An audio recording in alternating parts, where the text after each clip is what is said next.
એટલે કે સ્વતંત્રતા દિવસ વિશે કંઈક કહેવા માંગુ છું। આશા છે કે આપ સૌ મને ધ્યાનથી સાંભળશો।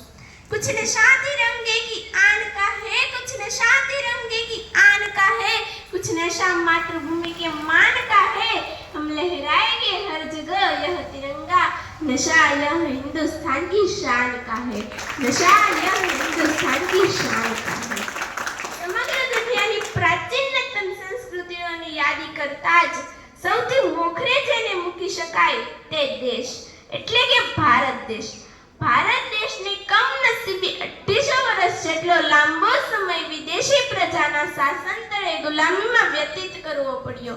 લાખો વીરોના બલિદાનોને પ્રતાપે આજે 15મી ઓગસ્ટ 1947 ના રોજ આઝાદી મળી। અંગ્રેજો ભારત છોડી પોતાના દેશમાં ગયા। આઝાદી એટલી સરળ ન હતી। ખબર નથી કે આપણા દેશના કેટલા વીરો શહીદ થયા। આપણે આઝાદ છીએ તે આપણું ગૌરવ છે। આપણી સ્વતંત્રતા આપણા માટે મૂલ્યવાન છે। જ્યારે જ્યારે આપણા દેશને આપણી જરૂર પડશે ત્યારે ત્યારે આપણે હંમેશા આપણા દેશ માટે તૈયાર રહેશું। ફૂલ ચડાવવાથી કે નારા લગાવવાથી દેશભક્તિ પેદા થતી નથી। દેશભક્તિ એ વ્યક્તિમાં પણ ઉપજી શકે છે જે ચૂપચાપ કે પાછળ ઊભા હોય છે, જે સારી રીતે બોલી પણ ન શકે। દેશ પ્રેમ એમાં પણ ઝળકી શકે છે। આજે તે ઝંડો આકાશમાં લહેરાઈ રહ્યો છે, કાલે તમને રસ્તા પર પડેલો જોવા મળશે।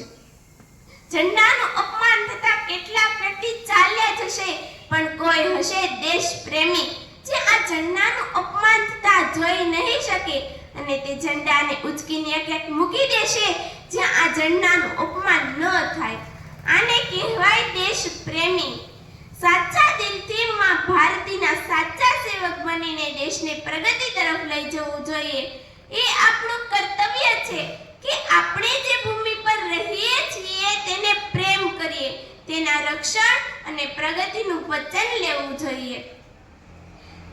ઇતિહાસ પર નજર કરશો તો જોવા મળશે કે આપણા વડવાઓએ પણ એકતાના બળે દેશને આઝાદ કર્યો હતો। તો આપણે પણ એકતા રાખીને ચાલીએ તો દેશને સોનેરી બનાવી શકીએ।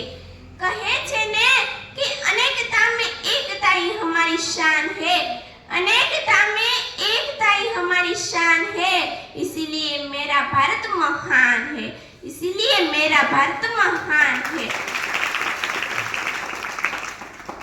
तो ચાલો આપણે શપથ લઈએ કે આપણે રોજનો થોડો સમય દેશ માટે કાઢીશું। ગમે તે રીતે સમાજ સેવા હોય, સ્વચ્છતા અભિયાન હોય કે રાષ્ટ્રહિતનું કોઈ પણ કાર્ય હોય તેમાં સહભાગી થઈશું।